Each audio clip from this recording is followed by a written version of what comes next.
আচ্ছা, হুসাইন রাদিয়াল্লাহু তাআলা আনহু শহীদ হওয়ার আগের হাদিস এগুলা না পরের? কি ব্যাপার, আপনারা কি টেনশনে আছেন নাকি? নবীজি কি হুসাইন রাদিয়াল্লাহু তাআলা আনহুর পরে দুনিয়া থেকে বিদায় নিছে? আগে। তাহলে নবীজির হাদিস হুসাইন রাদিয়াল্লাহু তাআলা আনহুর শাহাদাতের আগে না পরে? আগে। ইন্না ইদ্দাতাশ শুহুরি যে আয়াতটা আল্লাহ বলছে সূরা তাওবার 36 নম্বর আয়াত, আসমান জমিন যেদিন সৃষ্টি করছে ওই দিন থেকে আল্লাহর কিতাবে লেখা ছিল মাস হলো 12টা, এর মধ্যে সম্মানিত মাস 4টা। তো বলেন তো হুসাইন রাদিয়াল্লাহু তাআলা আনহু কি ওই আসমান জমিন সৃষ্টির আগে দুনিয়া থেকে শহীদ হয়েছে? আচ্ছা, তাহলে বোঝা গেল মুহররম মাসের শ্রেষ্ঠত্ব এটা আসমান জমিন যেদিন সৃষ্টি করছে সেদিন থেকে। নবীজি সাল্লাল্লাহু আলাইহি সাল্লাম হাদিস দ্বারা আমাদেরকে বুঝিয়ে দিলেন 10 তারিখে রোজা রাখলে আগের এক বছরের গুনাহ মাফ। তাহলে এর শ্রেষ্ঠত্ব হুসাইন রাদিয়াল্লাহু তাআলা আনহুর শাহাদাতের আগে থেকে। এখন আমরা একটা বাংলা মনে রাখবো, নবীজি সাল্লাল্লাহু আলাইহি সাল্লামের নাতি হুসাইন রাদিয়াল্লাহু তাআলা আনহু উনি 10ই মুহররম শহীদ হওয়ার কারণে ওনার শাহাদাতের মর্যাদা আল্লাহ বাড়ায় দিয়েছে। আবার বলছি, 10ই মুহররম রোজা রাখলে যেমন আমাদের আগের এক বছরের গুনাহ মাফ হয়, 10ই মুহররম হযরত হুসাইন শহীদ হওয়ার কারণে ওনার শাহাদাতের মর্যাদা আল্লাহ বাড়ায় দিয়েছে।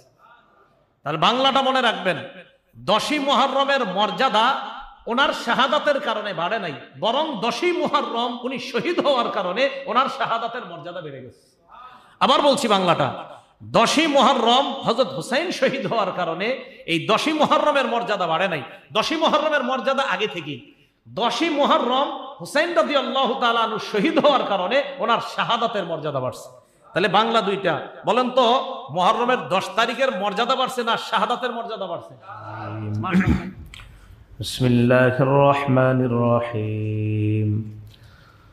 إن عدة الشهور عند الله 12 شهرا في كتاب الله يوم خلق السماوات والأرض منها 4 حرم اللهم صل على محمد وعلى آل محمد كما صليت على إبراهيم وعلى آل إبراهيم إنك حميد مجيد اللهم بارك على محمد وعلى آل محمد كما باركت على إبراهيم وعلى آل إبراهيم إنك حميد مجيد سبحانك لا علم لنا إلا ما علمتنا إنك أنت العليم الحكيم আল্লাহ পাক রব্বুল আলামিনের দরবারে শুকরিয়া আদায় করছি, আল্লাহ আমাদেরকে জুমার নামাজ আদায় করার জন্য মসজিদে উপস্থিত হওয়ার তৌফিক দান করেছেন বলি আলহামদুলিল্লাহ। আমরা সাহাবাদের ঈমান নিয়ে আলোচনা করছিলাম, আগামী সপ্তাহে আবার আলোচনা করব ইনশাআল্লাহ। আজকে আমরা মুহররম মাস নিয়ে কিছু কথা শুনবো, খুব মন দিয়ে শুনবো। আমরা মুহররম মাসের ব্যাপারে কয়েকটি কথা আমরা মনে রাখব। 1 নাম্বার, মুহররম মাসের তাৎপর্য জানার আগে ভূমিকা স্বরূপ কয়েকটা কথা শুনি আমরা। বছর, মাস, সপ্তাহ, দিন, ঘন্টা, মিনিট, সেকেন্ড, প্রতিটা মুহূর্ত এটা আল্লাহ পাক রব্বুল আলামিনের পক্ষ থেকে নেয়ামত। সূরা ফুরকানের 62 নম্বর আয়াতে আল্লাহ বলেন, ওয়াহুয়াল্লাযী জাআলাল লাইলা ওয়ান নাহারা খিলফাতাল লিমান আরাদা আন ইয়াযাক্কারা আও আরাদা শুকুরা। তিনি রাত এবং দিনকে অনুগামী করে বানিয়েছেন, একটাকে আরেকটার অনুগামী করেছেন আল্লাহ। রাতের পরে দিন, দিনের পরে রাত আসে। কেন? লিমান আরাদা আন ইয়াযাক্কারা, এটা ওই ব্যক্তির জন্য যে ব্যক্তি উপদেশ গ্রহণ করতে চায়। ওই ব্যক্তি উপদেশ গ্রহণ করে যে রাতের পরে দিন, দিনের পরে রাত। উপদেশ যে গ্রহণ করতে চায় সেটা গবেষণা চিন্তা করলে উপদেশ গ্রহণ করতে পারে। আও আরাদা শুকুরা, এবং যে ব্যক্তি শুকরিয়া আদায় করতে চায় যে রাতের পরে দিন যে আল্লাহ দিয়েছেন, দিনের পরে আবার রাত, তার শুকরিয়া আদায় করা দরকার। এজন্য আমরা যারা রাতের পরে দিন পেয়ে যাই, দিনের পরে আবার রাত পেয়ে যাই, আমাদের উচিত আল্লাহর শুকরিয়া আদায় করা। আলহামদুলিল্লাহ। মুসলিম শরীফের 422 নম্বর হাদিস, আমাদের মাদ্রাসার পাণ্ডুলিপি অনুযায়ী 223 নম্বর হাদিস। এই হাদিসের মধ্যে আসছে রাসূল আকরাম সাল্লাল্লাহু আলাইহি সাল্লাম বলেন, কুল্লু নাস ইয়াগদু, প্রত্যেকটা মানুষ সকাল করে, ফাবাইউন নাফসা, সে নিজেকে বিক্রি করে দেয় সকালে। কিভাবে? ফামুআতিকুহা, হয়তো সে ইবাদতের মাধ্যমে আল্লাহর আযাব থেকে নিজেকে মুক্ত করে, তার মানে নিজের জীবনটা আল্লাহর জন্য বিক্রি করে, আর ওই ইবাদত দিয়ে আল্লাহর আযাব থেকে নিজেকে মুক্ত করে। আও মুবিকুহা, অথবা শয়তানের আনুগত্য করে নিজেকে ধ্বংস করে। তার মানে কেউ নিজেকে আল্লাহর কাছে বিক্রি করে, কেউ শয়তানের কাছে। আল্লাহর কাছে যে নিজেকে বিক্রি করে সে ইবাদতের মাধ্যমে নিজেকে জাহান্নাম থেকে মুক্ত করে, আর যে শয়তানের কাছে নিজেকে বিক্রি করে মুবিকুহা, সে নিজেকে ধ্বংস করে। নাউজুবিল্লাহ। তাই আমাদের উচিত আমরা নিজেদেরকে প্রতিদিন আল্লাহর কাছে বিক্রি করা, আমরা যেন জাহান্নাম থেকে ইবাদতের মাধ্যমে মুক্তি লাভ করতে পারি। আল্লাহ তৌফিক দান করেন। এই জন্য সকাল সন্ধ্যায় 24 ঘন্টার শুকরিয়া আদায় করা।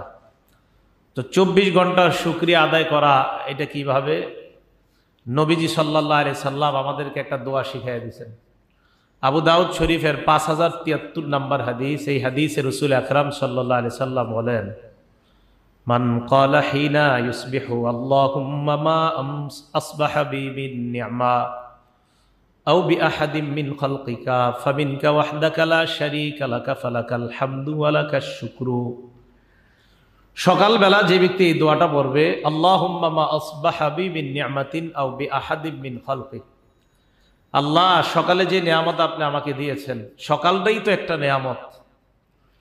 আপনার বান্দাদের মধ্য থেকে যেই বান্দাকে আপনি নিয়ামত দিয়েছেন, এটা আপনার পক্ষ থেকেই। সকালে আমার কাছে যে নিয়ামত পৌঁছেছে, অথবা আপনার সৃষ্টির কোনো বান্দা, যে কোনো বান্দার কাছে যে নিয়ামত পৌঁছেছে, এটা আপনার পক্ষ থেকে। লা শারীকা লাক, আপনার সাথে কোনো অংশীদারিত্ব নেই আল্লাহ, এই নিয়ামত আপনি দিয়েছেন। ফালাকাল হামদু, আল্লাহ শুকরিয়া আপনার। ওয়ালাকাশ শুকরু, আল্লাহ আলহামদু প্রশংসা আপনার, আর শুক্রু শুকরিয়া আপনার, কৃতজ্ঞতা আপনার। নবীজি বলেন, এই দোয়াটা যে সকালবেলা পড়বে, ফাকাদ আদ্দা শুকরা ইয়াউমিহি, ওই দিন সে সন্ধ্যা পর্যন্ত আল্লাহর শুকরিয়া আদায় করছে। ওয়া মান ক্বালা মিসলা যালিকা হিনা ইউমসি, আর যে ব্যক্তি সন্ধ্যায় এই দোয়াটা পড়বে, তবে সন্ধ্যায় দোয়াটা একটু ব্যতিক্রম, সকালেরটার মতোই, শুধু একটা শব্দ পরিবর্তন হবে। সকালবেলা বলছেন আল্লাহুম্মা মা আসবাহা, সন্ধ্যায় বলতে হবে আল্লাহুম্মা মা আমসা বি মিন নি'মা, আসবাহার জায়গায় আমসা। রাত্রেবেলা সন্ধ্যায় বলবে, আল্লাহ এই যে সন্ধ্যা আপনি আমাকে নিয়ামত দিয়েছেন, সন্ধ্যাটা আপনি পেলাম। ফামিনকা ওয়াহদাকা লা শারীকা লাক ফালাকাল হামদু ওয়া লাকাশ শুকরু, এটা আপনার পক্ষ থেকে, আপনার কোনো শরীক নেই, প্রশংসা আপনার, শুকরিয়া আপনার। নবীজি বলেন, এটার সন্ধ্যাবেলা যে পড়বে, ফাকাদ আদ্দা শুকরা লাইলাতিহি, ওই রাতে ফজর পর্যন্ত ব্যক্তি শুকরিয়া আদায় করছে। তাহলে সকাল আর সন্ধ্যায় যদি এই দোয়া পড়েন, 24 ঘন্টার শুকরিয়া আদায় হয়ে যায়। এ হলো আপনার রাতের পর দিন, দিনের পর রাত পাওয়ার শুকরিয়া আদায়। ঠিক তেমনি ভাবে 1 মাসের পর আরেক মাস পেয়ে যাওয়াটা, এটা আমাদের জন্য নিয়ামত। আরবি মাসের মধ্যে প্রথম মাসটার নাম মুহররম মাস। জিলহজ মাসের পরে যে আমরা মুহররম মাসটা পেয়ে গেলাম, এটা আল্লাহ পাক রব্বুল আলামিনের পক্ষ থেকে একটা নিয়ামত। 12 মাসের কথা আল্লাহ পবিত্র কোরআনে উল্লেখ করেছেন। সূরা তাওবার 36 নম্বর আয়াতে আল্লাহ বলেন, ইন্না ইদ্দাতাশ শুহুরি ইনদাল্লাহি 12 শাহরান ফি কিতাবিল্লাহ ইয়াওমা খালাকাস সামাওয়াতি ওয়াল আরদা মিনহা আরবাআতুন হুরুম। আল্লাহ যেদিন আসমান জমিন সৃষ্টি করেছেন, সেদিন থেকেই আল্লাহর কাছে, আল্লাহর কিতাবে মাসের গণনা হলো 12 মাস। আসমান জমিন যেদিন সৃষ্টি করেছেন, সেদিন থেকে আল্লাহর কিতাবে, আল্লাহর গণনায় মাসের গণনা কয় মাস? 12 মাস। মিনহা আরবাআতুন হুরুম, এর মধ্যে 4টা মাস সম্মানিত। কোন 4 মাস সম্মানিত? এটা কোরআনে নাই, এটা হাদিস থেকে আমরা জানবো। সহিহ বুখারী হাদিস নাম্বার 3197 নম্বর হাদিস, 3197। এই হাদিসের বর্ণনাকারীর নাম আবু বকরাহ রাদিয়াল্লাহু তাআলা। কি নাম বললাম? আবু বকর না, আবু বকরাহ, নবীজির একজন সাহাবা। এই আবু বকরা রাদিয়াল্লাহু তাআলা আনহুর বর্ণনা, আন আবি বকরা রাদিয়াল্লাহু তাআলা আনহু قال قال رسول الله صلى الله عليه وسلم الزمان قد استدار كهيئته يوم خلق السماوات والارض। আবু বকরা থেকে বর্ণনা, তিনি বলেন রাসূল আকরাম সাল্লাল্লাহু আলাইহি সাল্লাম ইরশাদ করেছেন, সময় আবর্তিত হচ্ছে যেদিন আসমান জমিন আল্লাহ সৃষ্টি করেছেন সেদিন থেকেই সময় ওই রূপে আবর্তিত হচ্ছে। এখন যেইভাবে আবর্তিত হচ্ছে, বলতেছে ওইভাবেই আবর্তিত হচ্ছে যেদিন আল্লাহ আসমান জমিন সৃষ্টি করেছেন তখন যেইভাবে সময় ঘুরে ঘুরে আবর্তিত হয়েছে এখনো সেইভাবে আবর্তিত হচ্ছে। উদ্দেশ্য, আসমান জমিন সৃষ্টি যেদিন করেছেন সময় যেইভাবে আপনার সৃষ্টি করেছে আল্লাহ, সময়টা আবার ওই রূপেই ফিরে এসেছে, তখন যেমন ছিল এখনো তেমন। এটা বলার পরে নবীজি বলেন, শোনো তোমরা, আসসানাতু ইসনা আশারা শাহরা, বছর 12 মাসে হয়। মিনহা আরবাতুন হুরুম, এর মধ্যে 4টা মাস সম্মানিত। সালাসাতুন মুতাওয়ালিয়াত, 3টা মাস ধারাবাহিক। যুলকাদা ওয়া যুলহজ্জা ওয়াল মুহররম, 1 নাম্বার জিলকাদ, 2 নাম্বার জিলহজ, 3 নাম্বার মুহররম। দেখেন তো ধারাবাহিক কিনা 3টা? জিলকাদ, জিলহজ, মুহররম ধারাবাহিক। 4 নাম্বার ওয়া রজব মুদর বাইনা জুমাদা ওয়া শাবান, 4 নাম্বার জুমাদাল উখরা এবং শাবান মাসের মাঝখানের যে মাসটা, মানে রজব মাস। কোন মাস? রজব মাস। এই যে 4টা মাস সম্মানিত, এটা কিন্তু রমজান ছাড়া। রমজান তো আল্লাহর কাছে সবচেয়ে শ্রেষ্ঠ, এটা কিন্তু মনে রাখতে হবে। রমজান সবচেয়ে শ্রেষ্ঠ মাসের মধ্যে। তো এই 4 মাস আল্লাহর কাছে সম্মানিত। তাহলে আপনারা বলেন তো কোন 4 মাস? 1 নাম্বার জিলকদ, 2 নাম্বার, 3 নাম্বার মুহররম, 4 নাম্বার রজব। এরপরে রাসূল আকরাম সাল্লাল্লাহু আলাইহি সাল্লাম আমাদেরকে জানিয়ে দিলেন যে মুহররম মাস, এটার আলাদা তাৎপর্য আছে, আলাদা গুরুত্ব আছে আল্লাহর কাছে। তাহলে এই গেল আমাদের 1 নাম্বার মুহররম মাসের তাৎপর্য। 2 নাম্বার আলোচনা আশুরার রোজার তাৎপর্য। 2 নাম্বার আলোচনা আশুরার রোজার তাৎপর্য। সহিহ বুখারী হাদিস নাম্বার 2004 নাম্বার হাদিস, আব্দুল্লাহ ইবনে আব্বাস রাদিয়াল্লাহু তাআলা আনহুমার বর্ণনা। তিনি বলেন, কাদিমান নবিয়্যু সাল্লাল্লাহু আলাইহি ওয়াসাল্লাম আল মাদিনা, নবীজি মদিনায় আসলেন। ফারাল ইয়াহুদা তাসুমু ইয়াউমা আশুরা, নবীজি ইহুদিদেরকে দেখলেন তারা মুহররম মাসের 10 তারিখে রোজা রাখে। মদিনায় নবীজি গিয়ে দেখলেন ইহুদিরা মুহররমের 10 তারিখে রোজা রাখে। নবীজি প্রশ্ন করলেন, মা হাযা ইয়াউম, কি ব্যাপার? মা হাযা, এটা আমার কি? ইহুদিরা জবাব দেয়, হাযা ইয়াউমুন সালিহ, এটা একটা ভালো দিন। ইহুদিরা এরপর বলে, হাযা ইয়াউমুন নাজ্জাল্লাহু বনি ইসরাঈলা মিন আদুওয়িহিম, এটা এমন একটা দিন যেই দিন আল্লাহ পাক রব্বুল আলামিন বনি ইসরাঈলদেরকে তাদের শত্রু থেকে মুক্তি দিয়েছেন। নবীজি বললেন, তো মুক্তি দিয়েছে, এই জন্য তোমরা কি করো? রোজা রাখো এই জন্য? তো ইহুদিরা জবাব দেয়, ফাসামাহু মূসা, আল্লাহ বনি ইসরাঈলদেরকে 10ই মুহররম মুক্তি দেওয়ার কারণে হযরত মূসা আলাইহিস সালাতু ওয়াস সালাম শুকরিয়া আদায় করার জন্য মুহররমের 10 তারিখে রোজা রেখেছেন, তাই আমরা রাখি। নবীজি জবাব দিলেন, ফাআনা আহাক্কু বিমূসা মিনকুম, আমি তোমাদের চেয়ে মুসা নবীর বেশি কাছাকাছি, বেশি মহব্বত করি, বেশি অনুসরণ করি, অতএব রোজা রাখার হকদার আমি বেশি, তোমরা না। ফাসামা, নবী রোজা রাখলেন। ও আমারা বিসিয়ামি, সাহাবাদেরকেও বললেন মুহররমের 10 তারিখে রোজা রাখতে। রাসূল আকরাম সাল্লাল্লাহু আলাইহি সাল্লামের এই হাদিস থেকে আশুরার রোজার তাৎপর্য আমাদের বুঝে আসে। 3 নাম্বার আলোচনা আশুরার রোজার গুরুত্ব। আম্মাজান হাফসা রাদিয়াল্লাহু তাআলা আনহার বর্ণনা, যিনি ওমর ইবনুল খাত্তাব রাদিয়াল্লাহু তাআলা আনহুর কন্যা। আম্মাজান হাফসা বলেন, আরবাউন লাম ইয়াকুন ইয়াদাহুন্না নবিয়্যু সাল্লাল্লাহু আলাইহি ওয়াসাল্লাম, রাসূল আকরাম সাল্লাল্লাহু আলাইহি সাল্লাম 4টা আমল ছাড়তেন না। 1 নাম্বার সিয়ামা আশুরা, মুহররমের 10 তারিখে রোজা নবীজি ছাড়তেন না। 2 নাম্বার আল আশরা, জিলহজ মাসের প্রথম দশকের এই রোজাগুলা নবীজি ছাড়তেন না। জিলহজের প্রথম দশক এই রোজাগুলা নবীজি ছাড়তেন না। 3 নাম্বার ওয়াস সালাসাতা আইয়ামিন মিন কুল্লি শাহরিন, প্রত্যেক মাসে 3টা রোজা, 13, 14, 15 আইয়ামে 20 রোজা, এগুলো ছাড়তেন না।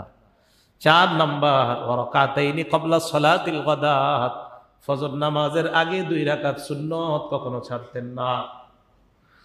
ফজরের আগে 2 রাকাত সুন্নত কখনো ছাড়তেন না। সুন্নত বাদ দেওয়ার খালি ফিকির করেন, কি বলেন? নবীজি ফজরের আগে 2 রাকাত সুন্নত কখনো ছাড়তেন না। তাহলে কতটা গুরুত্ব ইসলামের মধ্যে দেখেন। তাহলে 4 আমল নবী কখনো ছাড়তেন না, বলতে পারবেন আপনারা? 1 নাম্বার, হ্যাঁ, মুহররমের 10 তারিখের রোজা। অনেকে ভয় পায় যে হয় নি আবার না হয়। 1 নাম্বার মুহররমের 10 তারিখের রোজা। 2 নাম্বার জিলহজের প্রথম দশকের যে রোজা। 3 নাম্বার প্রত্যেক মাসের 3টা রোজা। 4 নাম্বার ফজরের আগের 2 রাকাত সুন্নত কখনো ছাড়তেন না। এর মধ্যে ফজরের আগের সুন্নত তো ছাড়বেনই না, বাকি 3টা যদি সম্ভব হয় আদায় করার চেষ্টা করবো, আল্লাহ তৌফিক দান করেন। 4 নাম্বার আলোচনা, মুহররম মাসের রোজার ফজিলত। এই ফজিলতটা আমরা জানবো মুসলিম শরীফের একটা হাদিস থেকে। মুহররমের রোজার ফজিলত, আশুরার রোজার ফজিলত বলি না কিন্তু, মুহররমের রোজার ফজিলত মুসলিম শরীফের 2645 নাম্বার হাদিস, আমাদের মাদ্রাসার পাণ্ডুলিপি অনুযায়ী 1163 নাম্বার হাদিস। এই হাদিসের বর্ণে আসছে, বর্ণনাকারী আবু হুরায়রা রাদিয়াল্লাহু তাআলা আনহু। আবু হুরায়রা রাদিয়াল্লাহু তাআলা আনহু থেকে বর্ণনা, ক্বালা রাসূলুল্লাহ সাল্লাল্লাহু আলাইহি ওয়াসাল্লাম আফযালুস সিয়াম বাদা শাহরি রমাদান শাহরুল্লাহিল মুহাররম। নবীজি বলেন, রমজান মাসের পরে সবচাইতে মর্যাদাপূর্ণ রোজা হলো মুহররম মাসের রোজা। এই জায়গায় বলে না আশুরার রোজা, বলছে মুহররমের রোজা। রমজানের পরে সবচাইতে শ্রেষ্ঠ ফজিলতপূর্ণ রোজা হলো মুহররম মাসের রোজা। এই হাদিসে আরেকটা কথা আসছে, আফজালুস সালাতি বাদাল ফরিদতি সালাতুল লাইল। ফরজ নামাজের পর আল্লাহর কাছে সবচাইতে মর্যাদাপূর্ণ নামাজ হলো রাতের তাহাজ্জুদ নামাজ। তাহলে রমজান মাসের পর মুহররম মাসের রোজা, এটা হলো সবচেয়ে মর্যাদাপূর্ণ। আর ফরজ নামাজের পর ফরজ নামাজ ব্যতীত আল্লাহর কাছে সবচাইতে মর্যাদাপূর্ণ নামাজ হলো তাহাজ্জুদের নামাজ। এই হাদিস থেকে আমরা মুহররমের রোজার ফজিলত পেয়ে গেলাম। 5 নাম্বার আলোচনা, আশুরার রোজার ফজিলত, মানে 10ই মুহররম যে রোজা, এই রোজার ফজিলত। এই ফজিলতটা আমরা জানবো তিরমিজি শরীফের 752 নাম্বার হাদিস থেকে। এই হাদিসের বর্ণনাকারী নাম আবু কাতাদাহ, নবীজির সাহাবা। عن أبي قتادة رضي الله تعالى عنه قال قال رسول الله صلى الله عليه وسلم আবু কাতাদার বর্ণনা, আল্লাহ নবী বলেন, সিয়ামু ইয়াউমি আশুরা ইন্নী আহতাসিবু আলা আল্লাহি আইয়ুকাফিরা আস-সানাতাল্লাতী ক্বাবলা। আল্লাহ নবী বলেন, মুহররম মাসের 10 তারিখের রোজার ব্যাপারে আমার আশা, এই দিন কেউ যদি সিয়াম পালন করে আল্লাহ তাহার আগের 1 বছরের গুনাহ মাফ করে দেয়। 10ই মুহররমের রোজা রাখলে আগের 1 বছরের গুনাহ মাফ। আর আগের 1 বছর আর পরের 1 বছরের গুনাহ মাফ কোন রোজা রাখলে? ভুলে গেছে, আরাফার। কোন রোজা?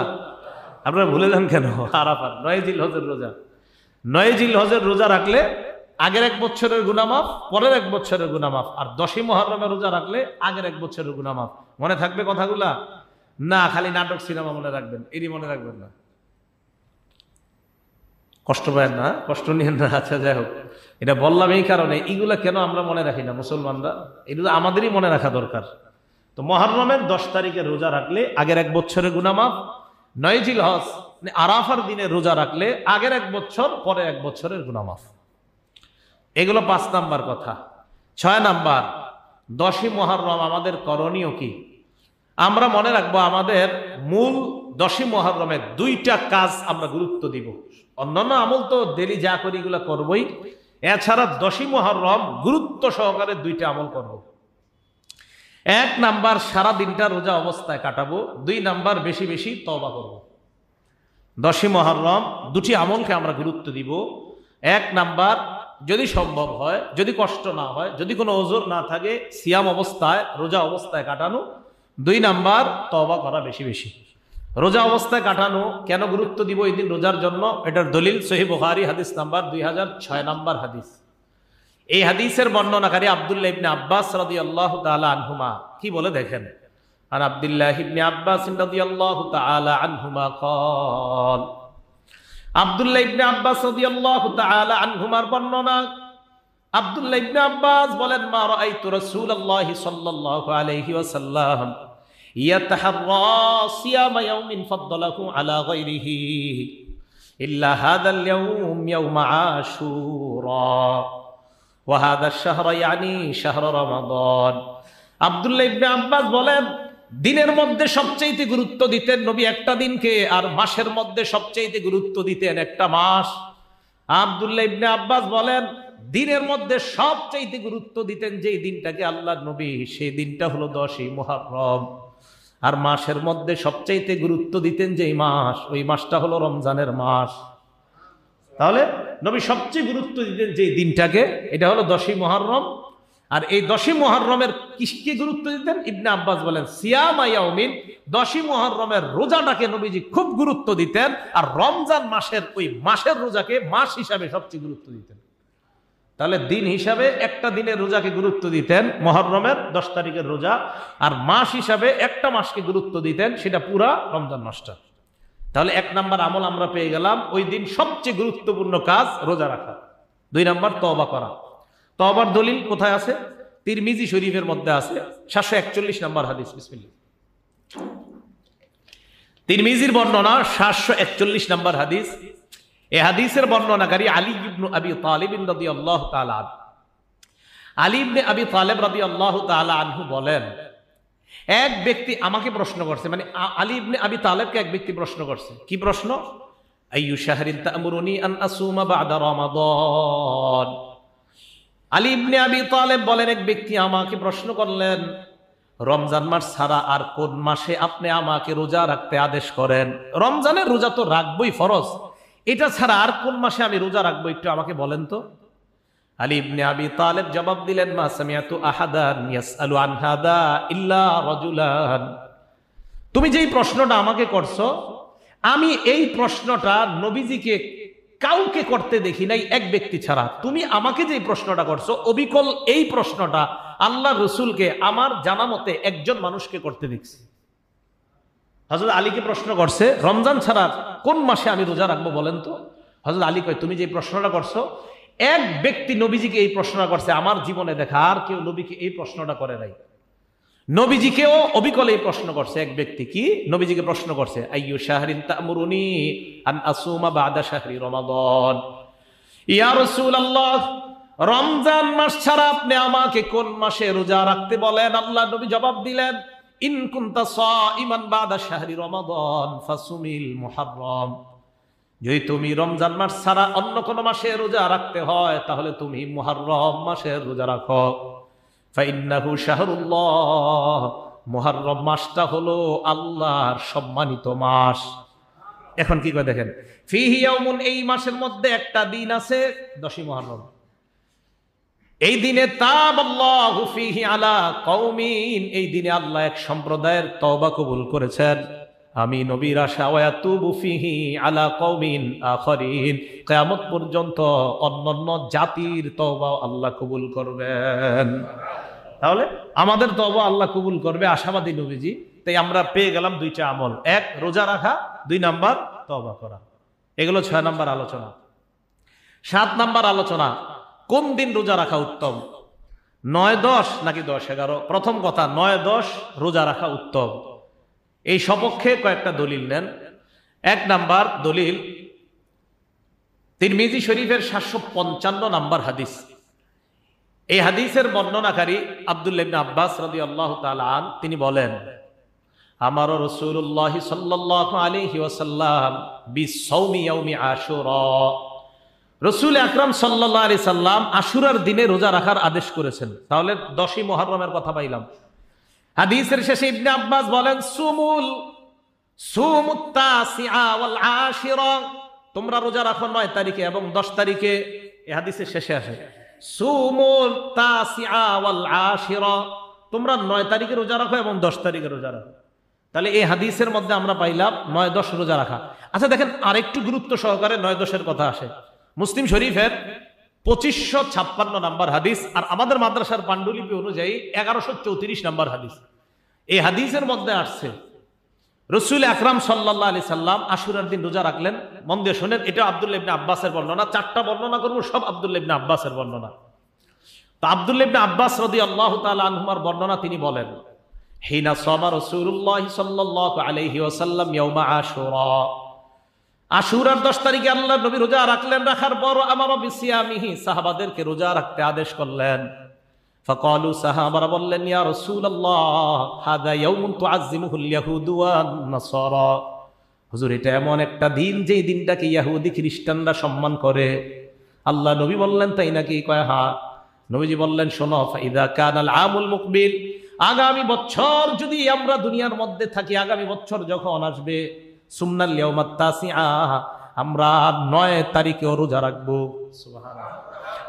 10 তারিখে রোজা রাখার আদেশ দেওয়ার পর সাহাবারা বললেন, হুজুর এই দিনটাকে কিন্তু ইহুদি খ্রিস্টানরা সম্মান করে। নবীজি কয়, তাই নাকি? কয় হ্যাঁ। ভাই ঠিক আছে, আগামী বছর আমরা 9 তারিখেও রোজা রাখবো, আর ইহুদিদের বিরোধিতা করব, ইহুদিদের বিরোধিতা করব, খ্রিস্টানদের বিরোধিতা। হাদিসের শেষে আছে, ওয়ালাম ইয়াতিল আমুল মুকবিল হাত্তা তুওয়াফিয়া রাসূলুল্লাহ সাল্লাল্লাহু আলাইহি ওয়াসাল্লাম, আগামী বছর আসার আগে আল্লাহ নবী দুনিয়া থেকে বিদায় নিয়ে নেয়। পরের বছর নবীজি আর পায় নাই। তো হাদিস থেকে বোঝা যায় নবীর আশা ছিল, আগামী বছর যদি আমি পেয়ে যাই মুহররম মাস, তা আমি 9 তারিখেও রোজা রাখবো, 10 তারিখেও রাখবো। আচ্ছা, আরেকটু গুরুত্ব পায় এই হাদিসটা মুসলিম শরীফের 2557 নম্বর হাদিস। আগেরটা গেল 2556, এটা 2557। মাদ্রাসার সিলেবাস অনুযায়ী 1134 এবং 1135। রাসূল আকরাম সাল্লাল্লাহু আলাইহি সাল্লাম এই হাদিসে বলেন, আল্লাহ রাসূল সাল্লাল্লাহু আলাইহি সাল্লাম বলেন, আমি যদি আগামী বছর পর্যন্ত দুনিয়াতে বেঁচে থাকি, আগেরটার মধ্যে বলছে আমরা 9 তারিখে রোজা রাখবো, আমি মানে আমি, আমরা, তোমরা, সব সাহাবারা। আর পরের হাদিসে বলছে নবীজি সাল্লাল্লাহু আলাইহি সাল্লাম, আগামী বছর যদি আমি দুনিয়াতে বেঁচে থাকি, লা আসুমান্নাত তাসিআ, এই জায়গায় বলছে অবশ্যই অবশ্যই আমি 9 তারিখে রোজা রাখবো। এই হাদিসে বলছে লা আসুমান্না মানে অবশ্যই অবশ্যই আমি 9 তারিখে রোজা রাখবো। তাহলে বোঝা যায় 9 এবং 10 নবীজি বেশি গুরুত্ব দিয়েছেন। কথা হলো, যদি 9 তারিখে না রাখতে পারেন তাহলে 10-11 রাখবেন। 10-11 রাখার দলিল কোথায়? একটা কিতাব আছে, নাম সহিহ ইবনে খুজাইমাহ। এই কিতাবের 3 নম্বর খণ্ড 506 নম্বর পৃষ্ঠা। বিসমিল্লাহ। এটাও আব্দুল্লাহ ইবনে আব্বাসের বর্ণনা। তিনি বলেন, সুমু ইয়াউমা আশুরা, তোমরা মুহররমের 10 তারিখে রোজা রাখো। ওয়া সুমু ক্বাবলাহু ইয়াউমান ওয়া বা'দাহু ইয়াউমান, 10 তারিখে তো রাখবা, পারলে 9 তারিখে রাখো এবং 11 তারিখে রাখো। মানে যদি পারো 9 রাখো, আর যদি সম্ভব না হয় 11 রাখো। তাহলে বোঝা গেল ইহুদিদের বিরোধিতা করবো আমরা 9-10 অথবা 10-11-র মাধ্যমে। তাহলে 10-11-র একটা দলিল পাইলাম, বাকি 9-10-এর দলিল অনেক বেশি পেয়ে গেলাম, আর ওইটার আগ্রহটা নবীজির খুব বেশি ছিল। সেই জন্য আমরা 9-10 তারিখে রাখার চেষ্টা করব। আল্লাহ তৌফিক দান করে। এইগুলো 7 নম্বর কথা। 8 নম্বর কথা, মুহররমের রোজা রাখার হুকুম কি? মুহররমের রোজা রাখার হুকুম মুস্তাহাব। মুহররমের 10 তারিখে রোজা রাখার হুকুম মুস্তাহাব। প্রমাণ মুসলিম শরীফের 2532 নম্বর হাদিস, আব্দুল্লাহ ইবনে ওমর রাদিয়াল্লাহু তাআলা আনহুমার বর্ণনা। তিনি বলেন, আন্না আহলাল জাহিলিয়াতি কানু ইয়াসুমুনা ইয়াউমা আশুরা, জাহিলি যুগের মানুষ মুহররমের 10 তারিখে রোজা রাখে। ওয়া সামা রাসূলুল্লাহি সাল্লাল্লাহু আলাইহি সাল্লাম ওয়াল মুসলিমুনা, মুহররমের 10 তারিখে নবীজিও রোজা রাখে, আবার মুসলমানরাও রোজা রাখছেন। কখন? কয় কবলা আইয়ুফতারাদা রমাদান, রমজানের রোজা ফরজ হওয়ার আগে নবী রাখতেন, সাহাবাদেরকেও নবীজি আবশ্যকভাবে রাখতে বলতেন। ফালাম্মা উফতিরুদা রমাদান, যখন রমজানের রোজা ফরজ হয়ে গেল, তখন নবীজি সাহাবাদেরকে বললেন, শোনো তোমরা, মান শাআ সামা, এখন যদি কারো মন চায় তোমরা মুহররমের 10 তারিখে রোজা রাখো, ওয়ামান শাআ তারাকা, আর যদি মন চায় রাখো না। তাহলে এই হাদিস থেকে বোঝা যায় এটা মুস্তাহাব, রাখলে সওয়াব আছে, না রাখলে কোনো গুনাহ নাই। রমজানের রোজা ফরজ হওয়ার আগে জাহিলি যুগের মানুষও রোজা রাখতো, নবীজিও রাখতেন, সাহাবাদেরকে গুরুত্ব সহকারে মুহররমের 10 তারিখে রোজা রাখাইতেন। রমজানের রোজা ফরজ হওয়ার পর রাসূল আকরাম সাল্লাল্লাহু আলাইহি সাল্লাম বললেন, মান শাআ সামা, কেউ মন চাইলে এখন রাখো, ওমান শাআ তারাকা, কেউ মন চাইলে ছেড়ে দাও, সমস্যা নাই। এই হাদিস থেকে বোঝা যায় মুহররমের রোজার হুকুম হলো 10 তারিখের রোজার হুকুম, এটা মুস্তাহাব। এগুলো 9 নম্বর কথা। 10 নম্বর কথা, 10 তারিখে এবং মুহররম মাস পুরা মাসে বর্জনীয়, মৌলিকভাবে আমরা মনে রাখবো কয়েকটা বর্জনীয়। 1 নাম্বার, তাজিয়া মিছিল করা, কিছু একটা বানানো কবরের মতো বানিয়ে এটার সামনে নজরানা পেশ করা। এই নজরানা ইত্যাদি হয়, মিষ্টি হয়, আরো অনেক কিছু হয়, এগুলো আপনারা খান। এগুলো না খাওয়াই উচিত, খাবেন না। এগুলা বিভিন্ন নিয়তে ওখানে পেশ করা হয়, এটা নজরানা কয়। 2 নাম্বার, মুরসিয়া পাঠ করা। কোন একটা ঘরের মধ্যে বসে দেখবেন বিভিন্ন জায়গায় চারদিকে আপনার কালো কালো কালো কালি দিয়া পুরা বিল্ডিংটাকে রং করে, অথবা কালো কাপড় পেঁচায়, মানে তারা শোকা হতো, এগুলা দিয়ে ভিতরে বসে বসে মুরসিয়া পাঠ করে, হুসাইন রাদিয়াল্লাহু তাআলা আনহু শানে বিভিন্ন কিছু বলা বলি করে। যাই হোক, তো ওখানে অনেক কুসংস্কার হয়, এটাকে কেন্দ্র করে এই অনুষ্ঠানগুলোতে না যাওয়া। 3 নাম্বার, মাতম করা, হুসাইন রাদিয়াল্লাহু তাআলা আনহু কেন্দ্র করে। পুরা মুহররম মাসেই অনেক কিছু দেখা যায়। আর 10 তারিখে আপনার হুসাইন রাদিয়াল্লাহু তাআলা আনহুকে কেন্দ্র করে বিলাপ করা হয়, ইত্যাদি করা হয়। এই যে মাতম করা বা বিলাপ করা, এই ব্যাপারে বুখারী শরীফের 1298 নাম্বার হাদিস এবং ইবনে মাজার 1584 নাম্বার হাদিসের মধ্যে রাসূল আকরাম সাল্লাল্লাহু আলাইহি সাল্লাম বলেন, লাইসা মিন্না, ওই ব্যক্তি আমার উম্মতের অন্তর্ভুক্ত না। লাইসা মিন্না, তারা আমার উম্মতের অন্তর্ভুক্ত না। মান দরবাল খুদুদা, যারা নিজেদের গালের মধ্যে আঘাত করে, যারা শরীরের মধ্যে আঘাত করে, অসাক্কল জিউবা, যারা জামা কাপড় টেনে হেঁচড়ে ছিঁড়ে ফেলে, মানে নিজেরা রাখবে না, শেষ হয়ে যাবে শোকে। জাহিলি যুগের মতো আওয়াজ করে, বিলাপ করে, ইত্যাদি করে, কান্নাকাটি করে। রাসূল আকরাম সাল্লাল্লাহু আলাইহি সাল্লাম বলেন, তারা আমাদের অন্তর্ভুক্ত না। নাউজুবিল্লাহ। এই জন্য বিলাপ করা, এগুলো আসলে শরীয়ত সমর্থন করে না, ইসলাম সমর্থন করে না। বুখারী শরীফের 1296 নাম্বার হাদিসে আসছে, ইন্না রাসূলুল্লাহি সাল্লাল্লাহু আলাইহি সাল্লাম বারিউম মিনাস সালিকা ওয়াল হালিকা ওয়াশ শাক্কা, নবীজি সাল্লাল্লাহু আলাইহি সাল্লাম ওই ব্যক্তি থেকে মুক্ত, যে ব্যক্তি আস-সালিকা, সালিকা মানে জাহিলি যুগের মতো জোরে কান্নাকাটি করে, আওয়াজ করে কান্নাকাটি করে। 2 নাম্বার, রাসূল আকরাম সাল্লাল্লাহু আলাইহি সাল্লাম বললেন, ওয়াল হালিকা, হালিকা মানে শোকে মাথা মুন্ডন করে, শোকে মাথা মুন্ডন করে, শোকে মাথা মুন্ডন করে ফেলে, শোকে। 3 নাম্বার, শাক্কা, নিজেদের জামা কাপড় ছিঁড়ে ফেলে শোকে। নবীজি বলেন, এদের থেকে আমি মুক্ত, এদের সাথে আমার সম্পর্ক নাই। আল জামিউস সগীর কিতাবের নাম, হাদিস নাম্বার 4201 নাম্বার হাদিস। এই হাদিসের বর্ণনাকারী আব্দুল্লাহ ইবনে আব্বাস রাদিয়াল্লাহু তাআলা আনহুমা, তিনি কি বলে দেখেন, মাতাত যায়নাবু বিনতু রাসূলিল্লাহি সাল্লাল্লাহু আলাইহি সাল্লাম, রাসূল আকরাম সাল্লাল্লাহু আলাইহি সাল্লামের কন্যা হযরত যায়নাব রাদিয়াল্লাহু তাআলা আনহা মারা গেছে। মারা যাওয়ার পর ফাবাকাতিন নিসা, নারীরা কান্নাকাটি শুরু করছে।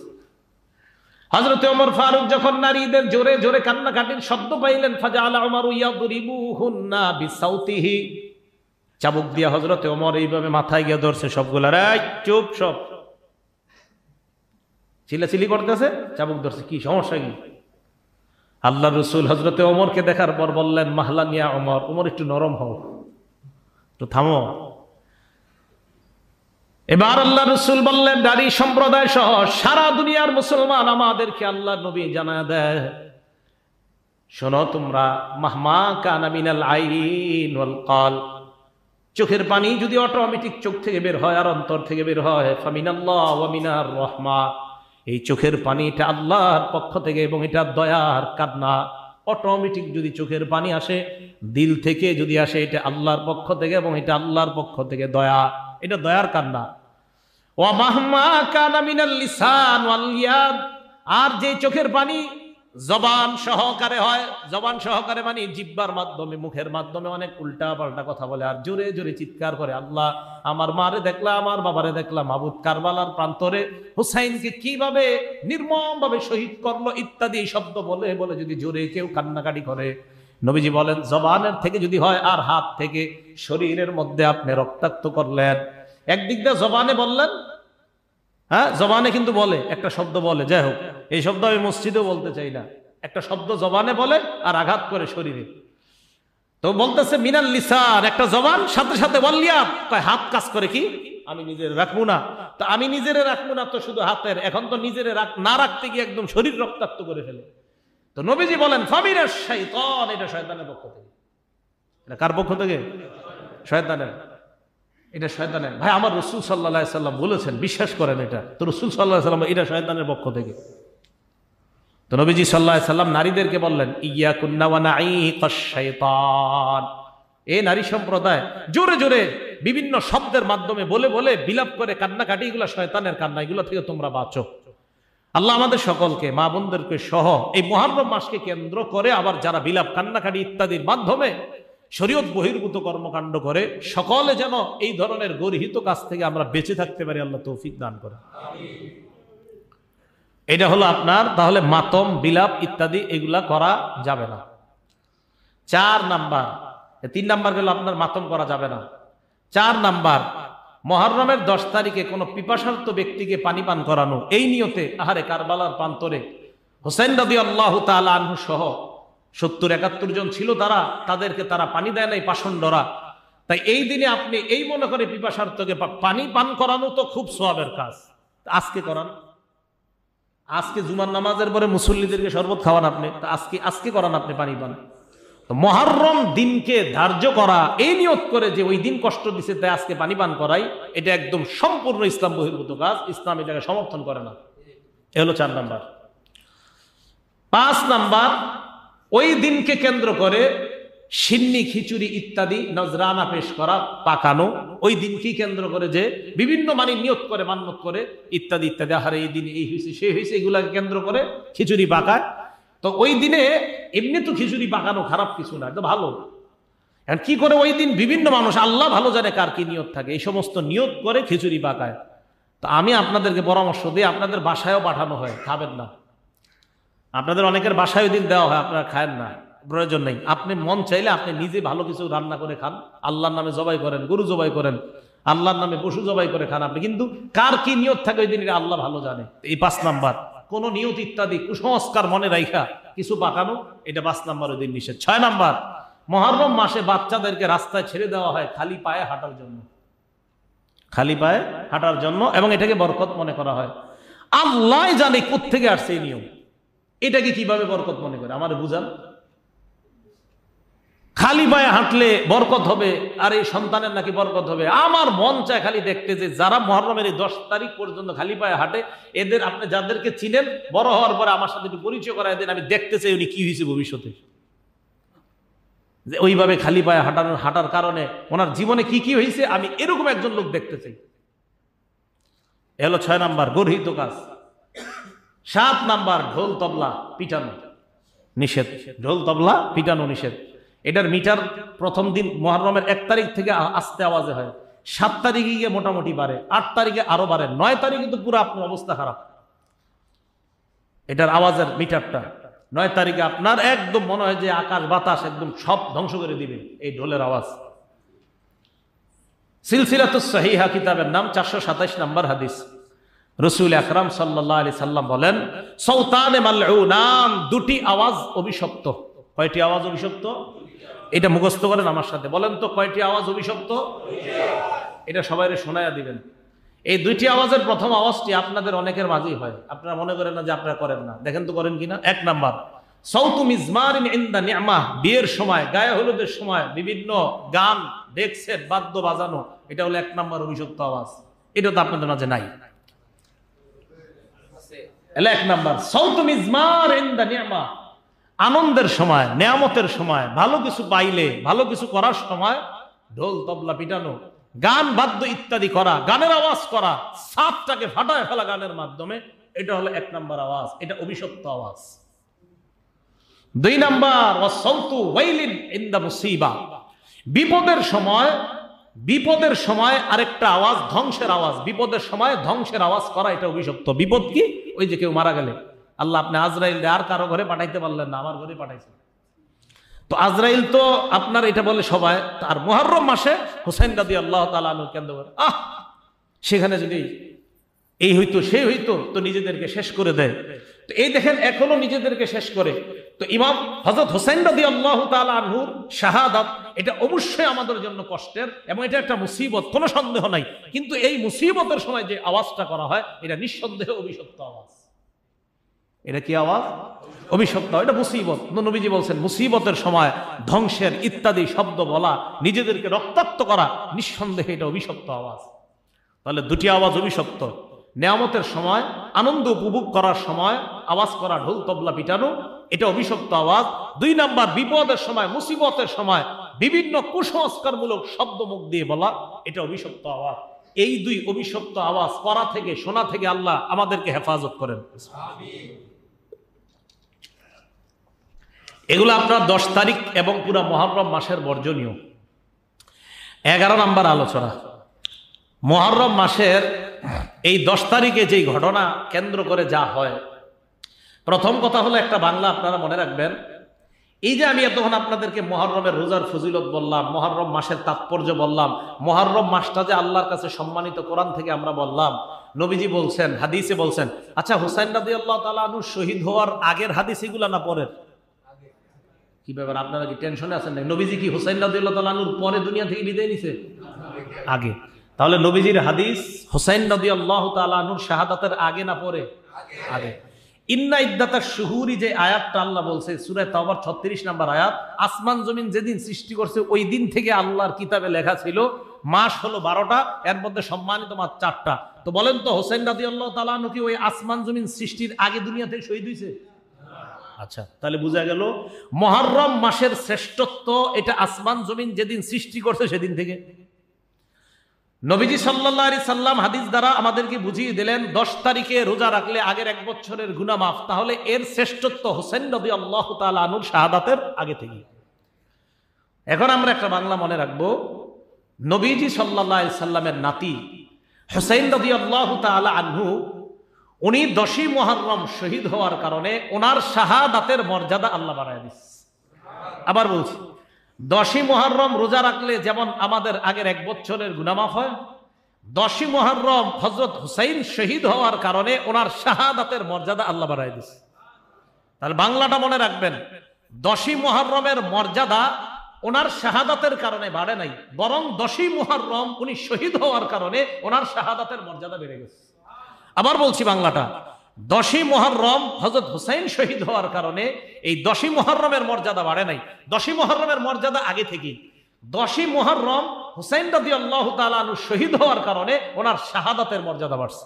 তাহলে বাংলা দুইটা, বলেন তো মুহররমের 10 তারিখের মর্যাদা বাড়ছে না শাহাদাতের মর্যাদা বাড়ছে?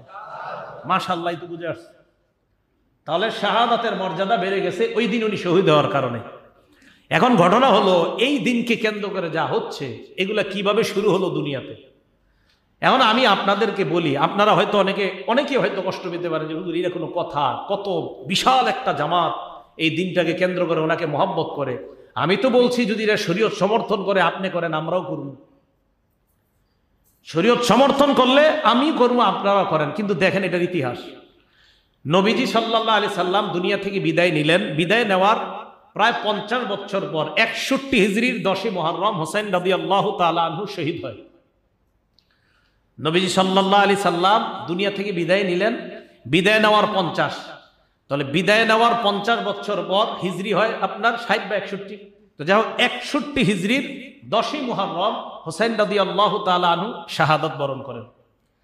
হুসাইন রাদিয়াল্লাহু তাআলা আনহু শহীদ হওয়ার 300 বছর পর্যন্ত, শহীদ হওয়ার পর 300 বছর পর্যন্ত এই 10ই মুহররম যা হয় এগুলা দুনিয়াতে ছিল না।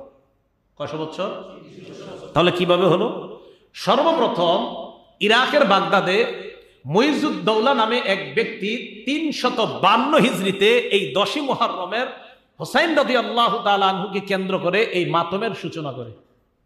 যিনি সূচনা করে তার নাম মুইজুদ্দৌলা। বলেন কি নাম? দৌলা। এই উনি সর্বপ্রথম ইরাকের বাগদাদে 352 হিজরিতে হুসাইন রাদিয়াল্লাহু তাআলা আনহুর মাতমের এই প্রথা চালু করেন। এর 11 বছর পর, মানে 363 হিজরিতে এটা মিশরে ছড়ায় পড়ে।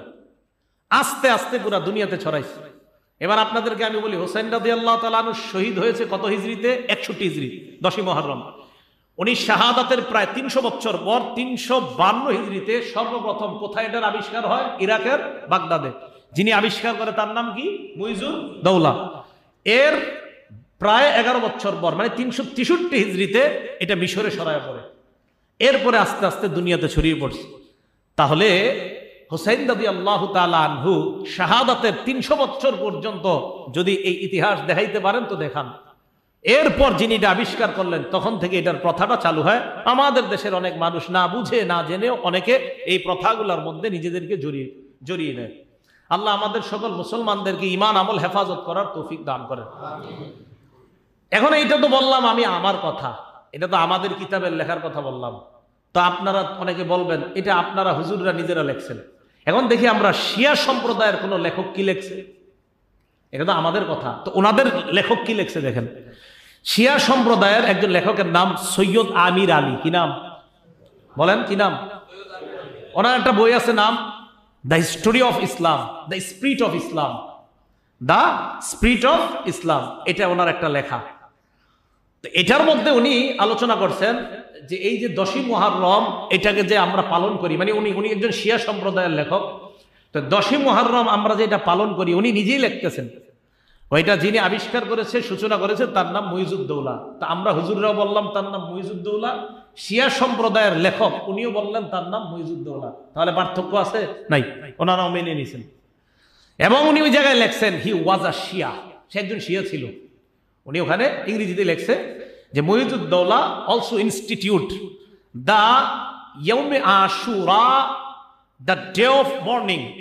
উনি লেখছেন শোকের দিন হিসাবে 10ই মুহররমকে মুইজুদ দৌলা এটা পৃথিবীতে আপনার সর্বপ্রথম এটাকে সে সূচনা করেছে। এটা আরেকটা বইয়ের মধ্যে সে আপনার ইনস্টিটিউটের পরিবর্তে লেখছে স্টাবলিশড, আরেকটা জায়গায় লেখছে, মানে সে এটার প্রতিষ্ঠাতা মুইজুদ দৌলা। এবং এটা লেখছে হি ওয়াজ আ শিয়া, সে একজন শিয়া ছিল। তো যিনি আবিষ্কার করলেন তিনিও শিয়া, যিনি এর পক্ষে লেখলেন তিনিও শিয়া। তা আমাদের দোষটা কেন দেন? শিয়া সম্প্রদায়ের লোকই স্বীকার করছে যে মুইজুদ দৌলা 352 হিজরিতে সর্বপ্রথম এই 10ই মুহররমকে কেন্দ্র করে এই প্রথা আবিষ্কার করেছে। আর তিনি এই কথাটা লেখছে যিনি, তিনিও একজন শিয়া, যার ব্যাপারে লেখছে তিনিও একজন শিয়া। প্রিয় শিয়া সম্প্রদায় যারা আছেন, তো আপনারাও মেহেরবানি করে এই ইতিহাসটা আপনাদের কিতাব থেকেই জানেন। জানলে দেখবেন যে 352 আগে পৃথিবীতে আর প্রথা ছিল না। তো এটা পালন করবেন কি করবেন না আপনাদের কিতাব থেকে দেখলে বুঝতে পারবেন যে এটা নবীজি বা সাহাবা তাবেঈ তাবেঈন থেকে চলে আসা কোনো আমল না, বরং এটা মানুষের বানানো, বরং একজন শিয়া সম্প্রদায়ের এক ভাইয়ের বানানো প্রথা। ঠিক না? তাহলে এটা আমল করা যাবে না। আপনারা মহব্বতের সাথে এই কথাগুলা এগুলা যারা পালন করে তাদেরকে জানিয়ে দিবেন, একদম মহব্বতের সাথে, ঝগড়া করে না। এরকম বলবেন না ধর্মিয়া তোমরা কি করো না করো, এরকম না।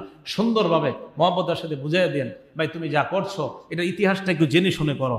আল্লাহ পাক রব্বুল আলামিন আমাদের সকলকে মুহররমের করণীয় বর্জনীয় যা বলা হলো করণীয়গুলো যেন আমল করতে পারি, বর্জনীয়গুলো যেন বর্জন করতে পারি। আল্লাহ তৌফিক দান করেন। আমিন ওয়া আখিরু দাওয়ানা আনিল হামদুলিল্লাহি রাব্বিল